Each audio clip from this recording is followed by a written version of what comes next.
Welcome back to another episode of the eCommerce Playbook Podcast, where we are dissecting the GQ giants to understand what makes eight-figure brands profitable and growing and special. And today, I gotta say, I have my marketing man crush with me today. I have been watching this brand for a long time, before they even knew I was watching. And there's so many things about this gentleman and this business that are incredibly compelling. And I'm excited today to be joined by Dimitri O, one of the co-founders of Loop Earplugs. How are you, sir? Super good, Taylor. Very happy to be So here. I'm doing well, man. I got to say, every time I see you or Martin, who's your co-founder, you guys are in beautiful spaces. You've got great looking sweaters on. You're always on top of your stuff. So happy to have you here today, sir, and to talk a little bit of marketing. For those that don't know, because you guys are one of those like hidden secrets of our industry that I don't think people have any idea the kind of business that you're running. Tell us a little bit about who is Loop Earplugs. Well, Loop Earplugs is a brand that Martin and I started back in 2016, actually started selling in 2018.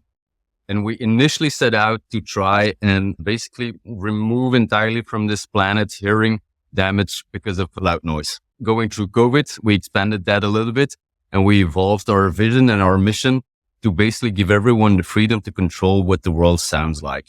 I like to compare it to the sunglasses of your ears. Whenever the sun shines in your eyes, a little bit too bright and it's bothering you, you gotta put on your sunglasses without even thinking twice about that. We want to do the same thing when noise is bothering you. There it is. There is what you'll see as the gift of this gentleman, the ability to succinctly and clearly communicate a value proposition in a way that makes total sense. But so I became aware of Loop. So I'm going to tell this story. Before I met Dimitri and Martin, we have this creative framework that we call offer audience angle. And we're always trying to teach people how you need to have continuity of messaging from your ad to the landing page to the way the product's experienced so that people understand that this product is uniquely for them. And I don't even remember exactly how it happened. How I came across you guys, but right after COVID, I'd love you to take us through this journey because I think you guys made a pretty big switch in terms of the positioning of the product, right? But I found this series of ads and landers. There were all the same product, but uniquely messaged to these different demographics of people with different hearing related issues. This was motorcycle riders to parents of children, to people with noise sensitivity, to like there was all these different ways that the same product was uniquely messaged. And you had this, I don't know if you remember this landing page, but it was like the same template and there was like a graph that showed the noise level. And they were just like, each one had a different variation relative to the problem. And it was just brilliant. From the ad to the lander was just this perfect sequence. And I used to show it in admission. I would like walk through these funnels that you had designed. But that's not where you guys started out, right? Was across all these different audiences. You were solving a very specific problem before COVID, right? Exactly. Loop started from a passion and a frustration that Martin and I share. We both like festivals, concerts, clubbing, motor racing, motorcycling, all of these. For one or some reason, all our favorite hobbies are loud. And as a consequence, both Martin and I have hearing damage. This happened over 10 years ago. And at the moment that we had that constant buzzing sound in our ears, we started looking around, okay, why is this happening? What are solutions? Obviously, you need to wear earplugs. So we basically tried everything that we could find on the market. And we absolutely hated these products. Generally speaking, they weren't sounding right, especially not in a nightlife context where you want to basically enjoy the music and dance and have fun and have a conversation with people around. And then these homies that you typically see that are made for industrial use and sleeping, it just doesn't make sense. So it completely ruins the experience. Same with comfort. You have a one-size-fits-all approach in a traditional earplug market. Whereas if you look at earphones, you're going to find an extra small to a large included in them, which obviously is super logical because ears can be very different in size and in shape. And last but not least, we absolutely hated the way that they looked. You're young, you dress up, you want to be sociable. The last thing that you want is having social barriers sticking out of your ears. So basically we set out in the beginning, okay, let's redefine what an earplug should sound, look, and feel like. And that was the entire value proposition that Loop brought. It was just one product, one audience, being hearing protection for nightlife. That was really protect your ears in style. That was the tagline of the brand. That was what we're all about. And we started selling in 2018, which was relatively nice. We did 4,500 sets sold that year, very small to what we do today, obviously, but it was a good start for us. And then in 2019, we scaled that to tenfold of that number, more or less. And back in 2020, we were ready to really scale the business. We're both in D2C channels and in retail. Everything was going great. We were hiring our first people. We were talking to some investors. Not that we needed them on the unit economic side, but we wanted to invest more in people, basically, so we could grow the team a little bit faster and accelerate our growth. And then came COVID. And with COVID, a very clear thing happened was that lockdowns happened. And with lockdowns, nightlife was gone. And so basically, although we had product market fit, our market was gone from one day to another. So for us, that was a moment where you typically see the advice towards startups, like you have to have hyper focus. And I think it makes a lot of sense and it helped definitely a scale in the beginning of being so focused on that nightlife perspective. The moment that your market disappears from one day to another, that's an issue. And so back in that moment, we made two strategic decisions. The first one was that we stopped everything retail related. We loved direct to consumer. We loved having that direct relationship with our customers, understanding them, knowing what to do better, having control of our value proposition, our pricing, our promotion, basically everything. And the second part was that obviously we needed to find another market. And what we did back then was a series of initiatives where we did some brainstorming of our own. We came up with 46 different use cases, of which instances can people potentially use earplugs, and then we matched them with the product that we have, and where do we see a potential fit. And then we basically went through all the reviews that we had and what are people telling us, why are they using or when are they using our products, why do they appreciate them. We sent out a survey with everyone. We set up a couple of interviews. So basically we did in a week's time an entire series of surveys to gather a short list of 10 to 15 use cases where we thought, okay, the product that we have today, there's a good chance that people might appreciate it here as well. And there's a couple of use cases where we see some really common grounds, but also some tweaks that the market's already asking for our products. Very clearly, some people were sleeping with our earplugs because they were comfortable, because they looked nice, but they weren't reducing the noise enough, which makes a lot of sense because they were developed for nightlife, for hearing the music as clearly as possibly can be, just taking off the edge. So there we clearly had the product definition ready for a second product that we were developing in the meantime. And I think this is the phase where you must have found our brand somewhere in the summer of 2020, where we tested indeed. I think we had more than 40 different funnels. On top of that, we did a full price testing as well. Back then we were selling at, I think it was the $30 price point. We tossed 20, 25, 30, 35. And the price elasticity basically was one ruler. Every increase of $5 was a 40% difference in conversion rate. So during a couple of months, we truly tested that true and true. We looked what the reviews were telling us. We launched Quiet in October. And basically that is what really got us through that, yeah, I can say quite difficult period in the 6 to 8 months after it's interesting because do you think it's fair then to say that the process of exploring all those other audiences actually unlocked a bigger business potential for you at the end of that? I think it's fair to say, and I think it did. It was difficult for us back in 2020, but as we were having this conversation with the customers, it became more and more apparent that people don't only use earbuds for protection, but also for control over noise. And I think we all have use cases that are going to be super recognizable. I already mentioned sleeping, but the same happens in open offices where people wear headphones, noise canceling headphones without any music playing. That is just because they want silence. They know that noise is going to destroy their focus. And so there also is just basically having the ability to control what the noise does. And by testing all these audience in a very intensive way, having them all put together, it sort of aligned all the stars on that inside of saying like, it's not just about protecting ears in style. It's actually allowing everyone to live life by their volume. And so that was what became the tagline as well. Your life, your volume, and then that mission statement around empowering everyone to choose how they hear the world. I think it's one of those moments that, whatever the saying is, that struggle is the mother of innovation or whatever the phrase is. But I see this happen to a lot of brands where they find some angle and they get locked into this rut where they're constantly just trying to plow that single idea And that often there's actually needs to be this forced expansion into other audience and problems that you could solve with the same product that allows for the next stage of growth. I was just talking to Alejandro, who's a friend of mine that runs a denim company that was men's denim. And every time they tried to expand into a separate product category, they would struggle because in the short term, if your driving optimization is around ROAS or efficiency, that new thing is likely going to be at a short-term cost all the time. And so you'll have to really commit to that sort of an expansion or idea. And so I wonder for you now, as you think about all these audience demos, how do you think about how rigorously you serve all of them? Or is it just like the money goes to the winner? Or do you think about a commitment to each of the different types? Do they have value to your business in some way beyond their short-term ROAS? Like, how do you think about serving all those communities now in the different use cases? It's important that you emphasize the now because it's something that changed over time. In the first couple of years, we're very, very much ROAS driven right away. Just like let the algorithm serve wherever the ROAS is the highest, that goes. And that didn't only go for use cases. It also went for regions.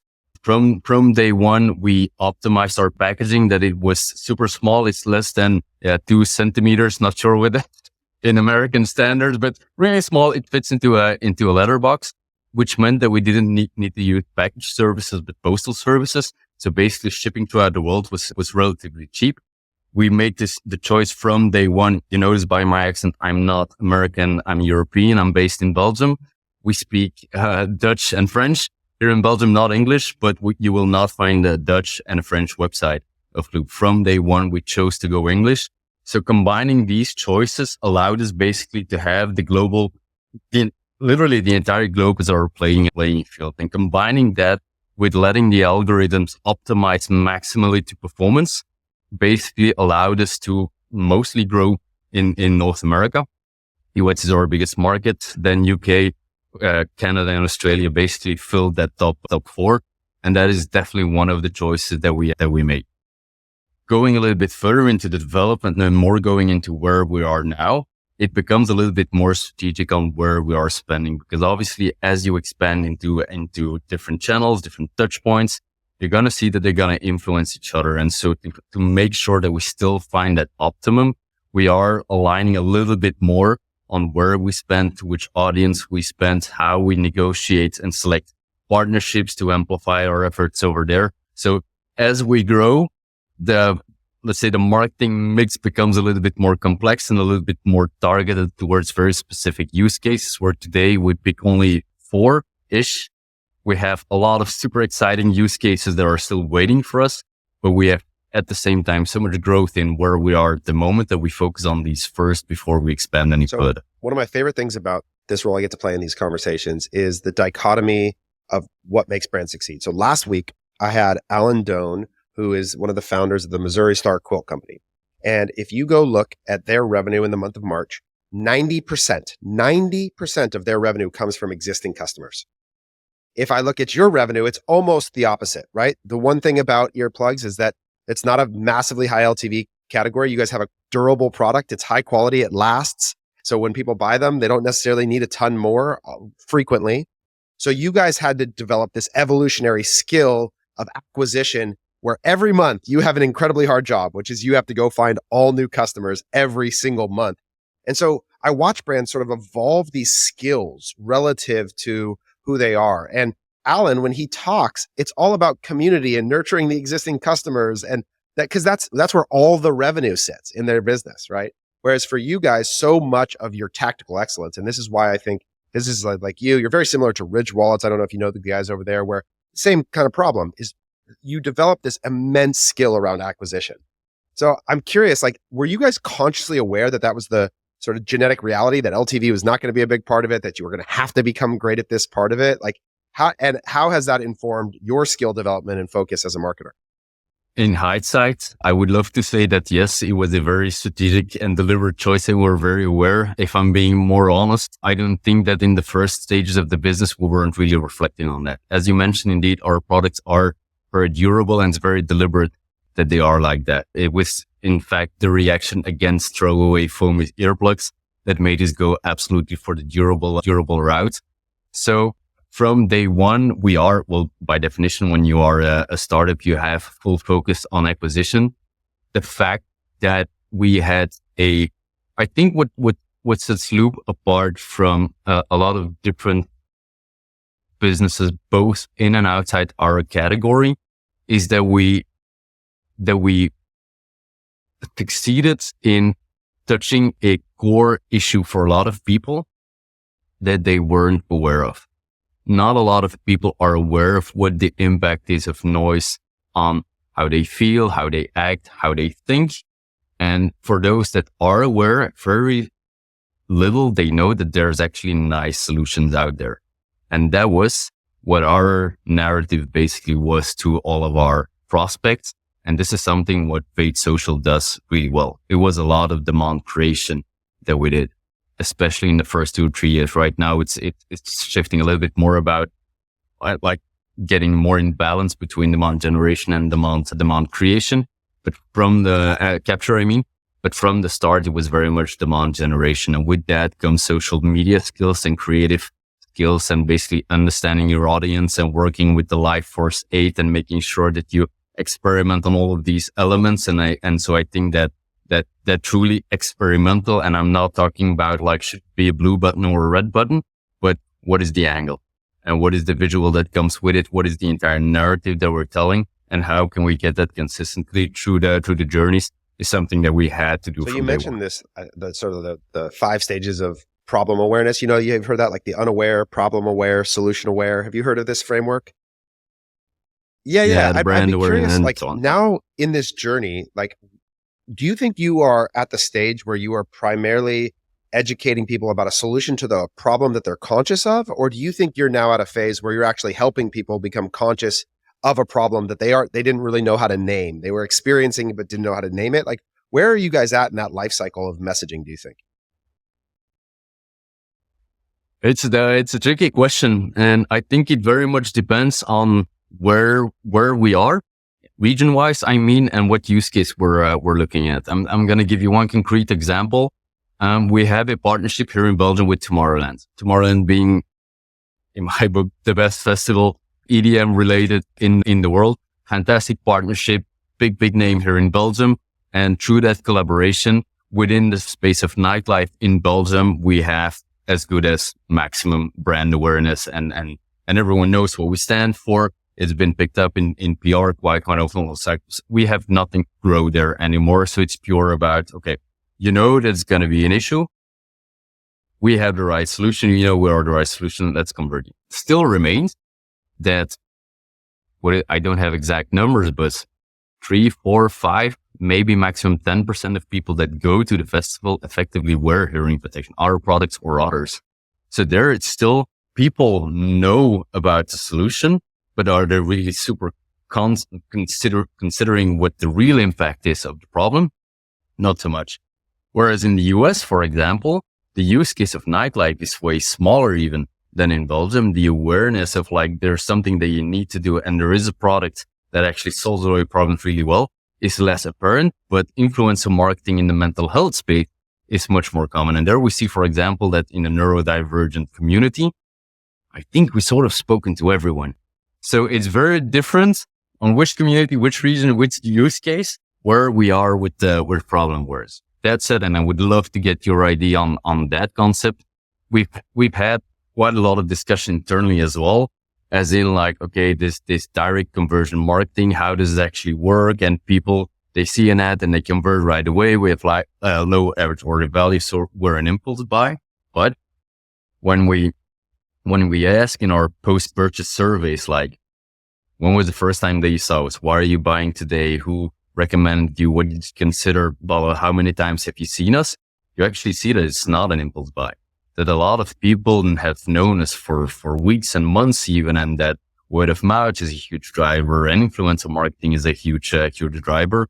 Although direct attribution is going to tell you a completely different story. And then I'm going to shut up and you can comment on that.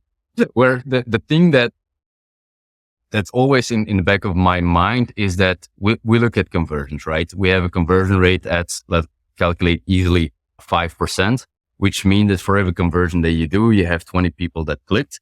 you have a click-through rate of, again, let's calculate easily, of 1%, which means that for every click that you have 100 people that saw you. So basically for that one conversion, 2,000 people saw your ad. And obviously these metrics are not 5% and 1% on click-through rate and conversion rate. So it's a multiple 5, 10,000 people have seen your ad for that one person that converts. And so it's typically not, I believe, that top of funnel, middle funnel, bottom of funnel very linearly, but it's spaghetti where all these touch points come across. And so you fuel all the different angles throughout each other. The algorithm do their thing. And ultimately that is how these traditional 6, 7, 8 touch points that you need for a conversion are going to happen. I totally agree. I think the way I would frame it is that buying can be an impulse decision for a consideration I've been having as a portion of my brain for a very long time. And I'll give you an example for me. So my wife wears earplugs when she sleeps. Okay. That's been a part of our marriage for 12 years. I've watched her do this perpetually. I've never bought the earplugs for her, but very recently, this past Christmas, when I was building her stocking and I was thinking about all the things that she might want in there, I thought to myself, oh, it would be kind of cool? Some nice earplugs. And that was an impulse related to a moment of buying that I was engaged in, where I was consciously aware of your product for a very long time and added it in at that moment. So I suddenly become in market in a way that changes my state as a consumer, that changes the way I engage with the content suddenly. And that can appear sudden. That might show up on a 7-day click window. It might even show up on a 1-day click window that feels bottom of funnel in some way. But the reality is there was so much work, to your point, the spaghetti, surrounding human relationships, to seeing ads, to things that would contribute to actually reaching a moment of necessity or desire to make an action. And I think that's the reality of a lot of this. I call it tilling up the soil, right? I want the experience to be that when you see my ad, it's being reinforced by all these other experiences you've had of me in a positive way. It's such that when you do become in market or ready to make an action, I'm present in that moment. Yeah. And now that's hard because, and this is the next thing I think that would be interesting, is that you guys have a pretty diverse media mix in terms of the channels that you're in, between Snapchat and TikTok and Google and Facebook. And I see this a lot for brands that have to constantly forage for new audience, where they're always in this expansionary land grab because they need new customers constantly, is that it's very hard to do that in one place. That very quickly exhausts itself. Even something as big as Meta, when you have to scale at the level that you guys are, it becomes challenging to consistently reach that next incremental customer profitably in the same place. So tell me about how you think about channels and where you guys are at in that journey and how all these channels relate to one another.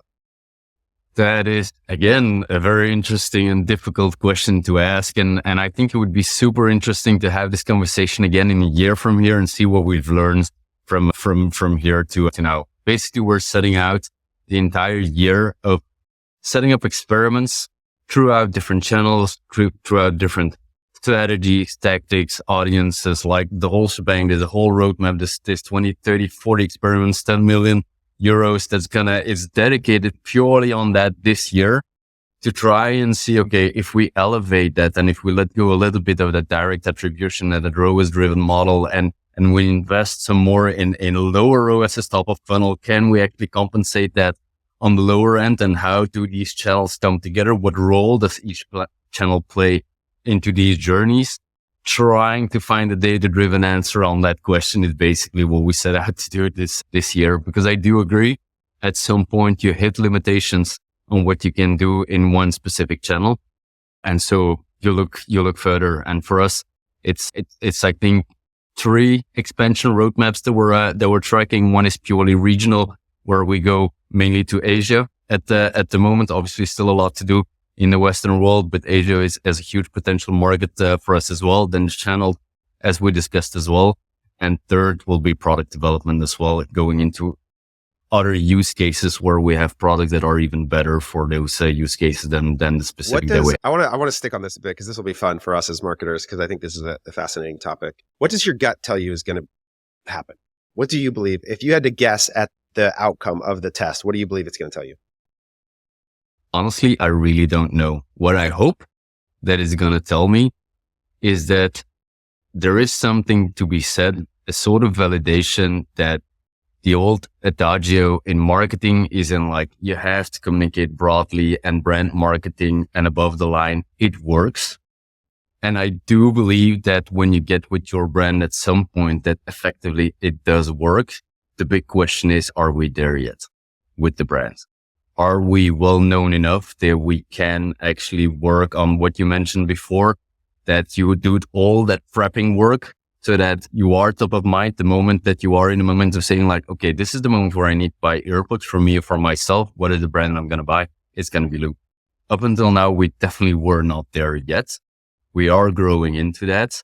By the end of 2024, will we be there in our biggest markets so that this more above the line marketing works? That is for me the big question. Obviously, I hope that it does, because when it does, it basically opens up an entire realm of possibilities. The other question I have, I don't think it's just about like, is the business big enough? I think the other question is, do you capture enough value from each customer such that you can afford to be constantly investing in their presence, right? So a classic example of this is like insurance, right? Like my kids can sing you the Geico jingle from YouTube ads. They're 10 years old.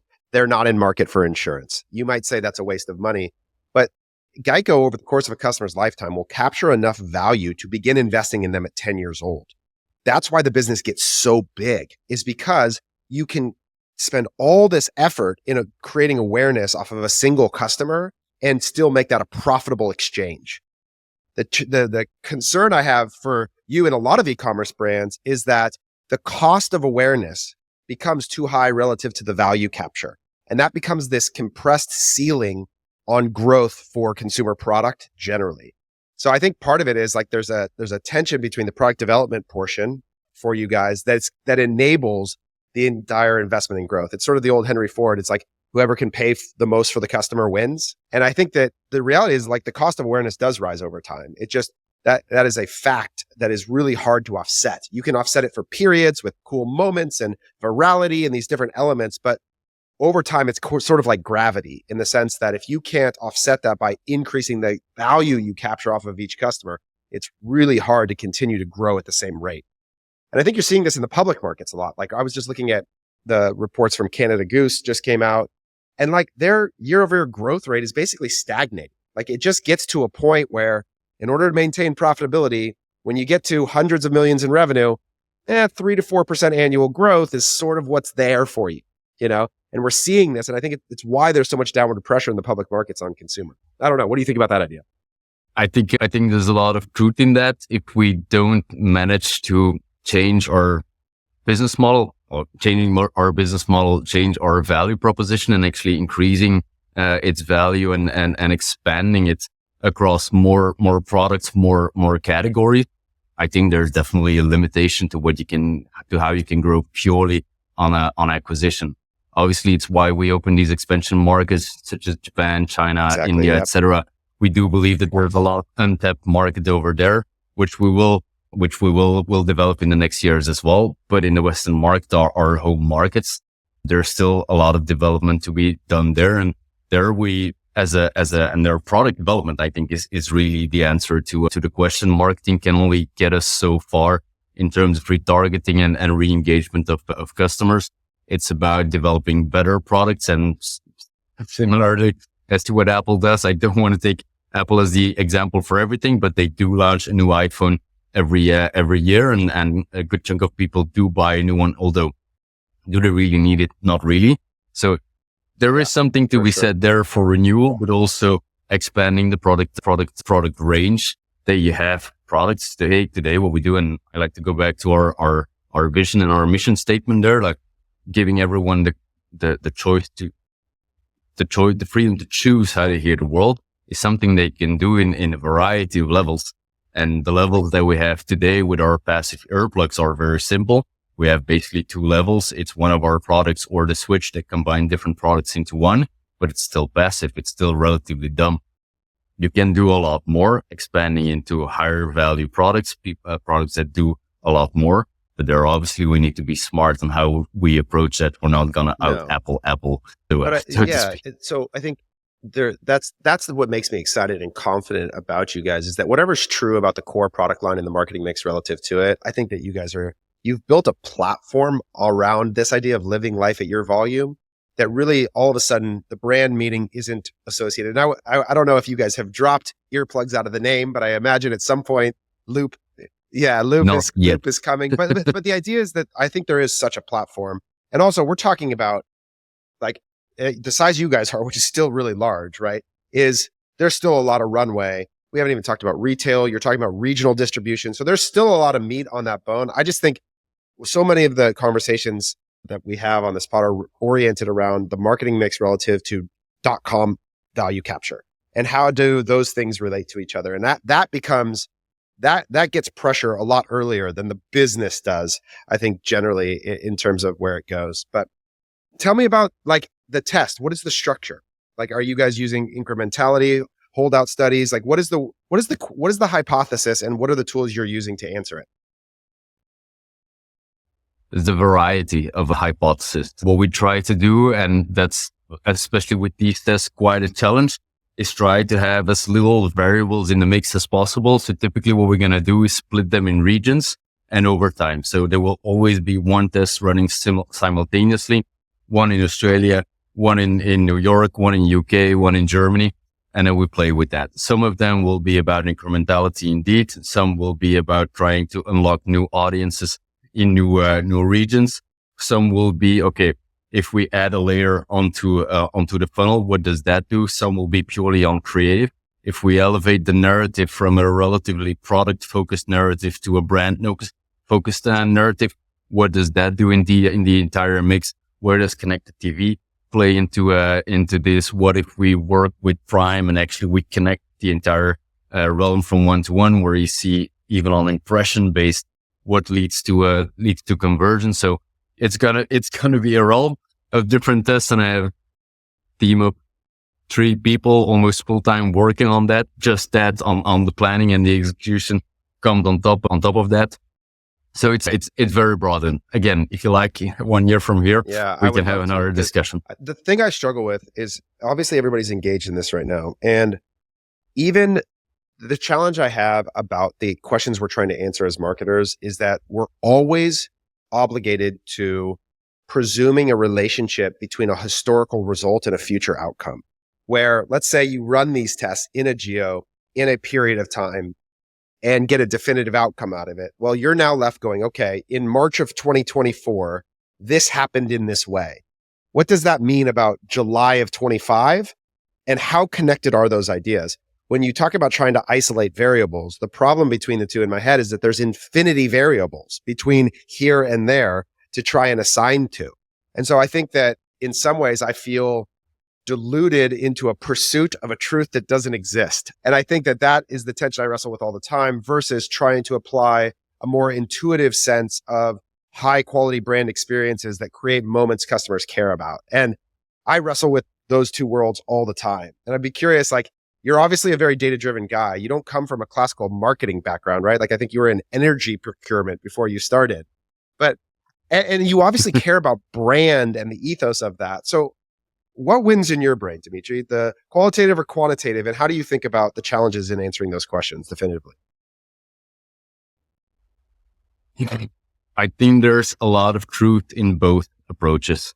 And I think there's different insights to be drawn from the different analysis.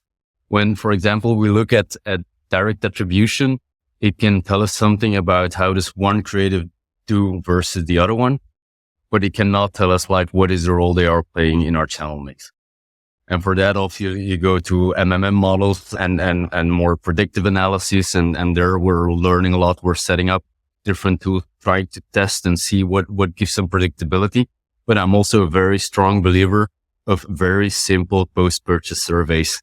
They give so different insights that are very, very difficult actually to even link with what attribution is telling us, because they are looking at a window that is much more broad and they're looking at beyond click. And I think that is a big truth that a lot of performance marketeers are forgetting actually to really look at and to try to bring these two together. And I think it typically we're gut feel to some extent on trying to merge these two together comes into play. And there I truly believe that data can fuel intuition and can train intuition, And it's something that every performance marketer needs to do. You would encourage people to just basically soak in all of the data points to try and inform the inspiration that you have. Sort of a classic Ogilvy, like good information informs good inspiration, right? Which is to say that reading how customers interpret their own behavior may not be true of their behavior definitively, but it does tell you something about who they are and what they care about in a way that you could utilize, right? Same way that understanding what the last click was in a funnel tells you something about customer journey. It doesn't tell you the whole story, but it's another insight that you begin to absorb in trying to piece together that spaghetti puzzle in your brain. Yeah. And I think there's another component to that as well, which is, and that is getting more and more difficult for us, or the biggest challenge to resolve is trying to spot what are early signs for life that predict future success. As in, you can do an above the line campaign for a couple of weeks, and typically you're going to see like a sort of bell curve on what the impact is going to be. In the beginning, it's going to be high, and then it's going to have sort of a long tail that it dies out. What are the signals that we can pick up in these first couple of days that are going to predict what the rest of that curve is going to look like? And that is something obviously that we'll have to learn and fail as we go, but that will allow us to optimize, because there's two things, right? There's one thing of doing the campaign and then in hindsight looking at, okay, did this work? Yes or no? But if you want to really apply the performance marketing hat to these kind of campaigns, they're also basically from day one, so to speak, you want to try to optimize already. And so spotting these early signals is going to be crucial in order to do that. And there, I believe they're also keen on hearing your thoughts. I think that AI can, in the very short term, play a big role into that. It's going to be key about capturing all the signals and structuring them properly. And then we can do the analysis and see what it actually teaches us. We have a client who has a tool that basically takes social engagement around sports topics and allows an AI to analyze the volume of analysis or a volume of engagement around a topic that generates a set of designs related to the topics of conversation that then sets up on a website with an inventory projection around the volume of sales of that object based on that conversation. Now, that kind of information absorption into definitive action of potential commerce value, I think is like a huge unlock for AI. And it like sort of gets me to like the way in which you mentioned something, or when you think about audience expansion, where if you think about something like neurodivergence and like that community, that language is fairly new in culture, right? Like where there's some trend related to how much people are self-identifying in that way that begins to be, in some ways, I think there's a set of signals that could absorb the actual volume potential for your business in the future in that category related to a set of inputs. And that kind of data absorption into predictive potential, I think, is really, really powerful for brands in the future. Because I think over the last 4 years, more than anything else, what I feel like I have seen is that the best businesses with the most efficient marketing are riding on the back of some cultural wave. And so we can look at this and we can try and create demand, this idea that we are out generating net new awareness for this problem in a way that, or there's suddenly a cultural zeitgeist around an idea that when you're in that pocket, the efficiency in that moment is so much better. And so it's like, how do we get the connection between manufacturing physical objects and selling them more deeply and intimately connected to them? I think is part of where AI is going to be really powerful. All right. One of the last things I want to talk to you about, because we've talked a lot about marketing tactics, but one of the other things I've really appreciated about you is your approach to team and people. It's something that you are endlessly curious about. So one of the things I love about you and Martin both is that you're the smartest people in the room everywhere you go, but you also ask the most questions.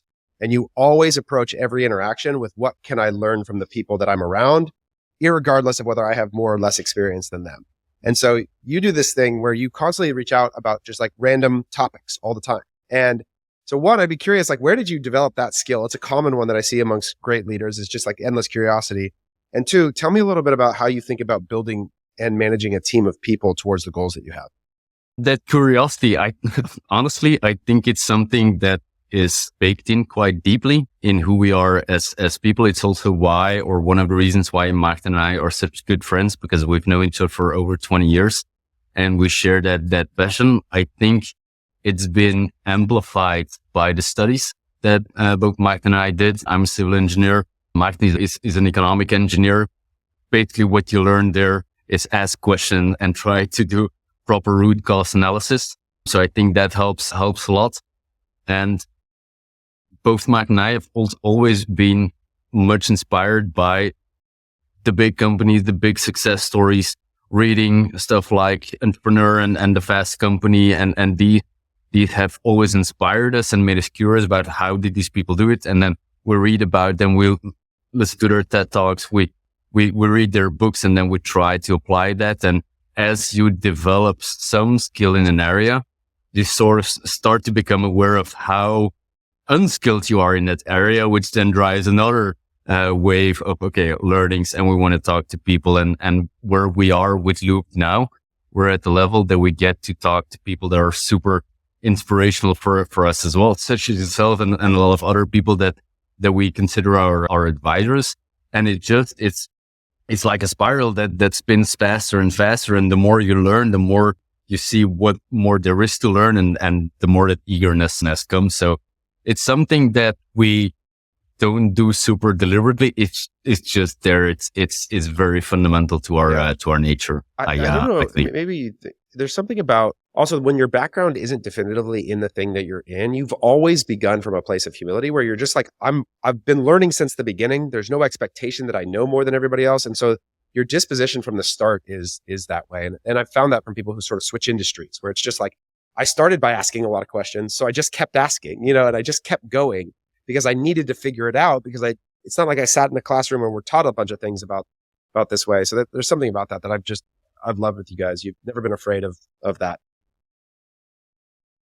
I think there's a lot of truth in that as well. And it's a typical debate on are you going to hire on experience? Yes and no. And sometimes it's interesting to put someone who is smart but inexperienced in the field into a new role and just see how they're going to do it. And ideally, they're not just smart, but a little bit lazy as well. So you're going to find efficiencies that are going to challenge the traditional way of working in a quite inspirational way. Idea.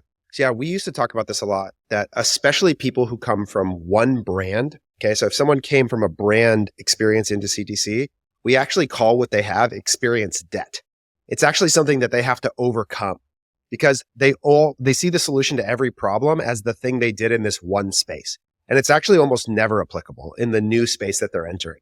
And so they're the hardest people to hire. And I think it often is the worst career trajectory to try and transcend, because especially if the thing was really successful, you just presume that I did something really well and therefore that thing will work again, but you're in a novel environment that's really hard. So that's a good jump off for team building and even recruiting and hiring. So smart, lazy people. I don't think that's the normal attribute set that you would define as what you're looking for. But what does that practically mean when you're looking for the team that you've built? And the other thing, if you could go into, is I know Martin's talked a lot about one of the things that you guys care deeply about is actually impacting the lives of your employees at the end of this journey, and how you're thinking about that from the equity structures and different parts of your team, that like story for your community, for your town, for your city even really matters to you. So maybe touch on those two. Who are the people you look for and why those attributes? And tell me about the mission that you have with your team. Who are the people that we look for? It starts with culture fit, especially in a fast changing environment such as ourselves. We need to find each other quite easily.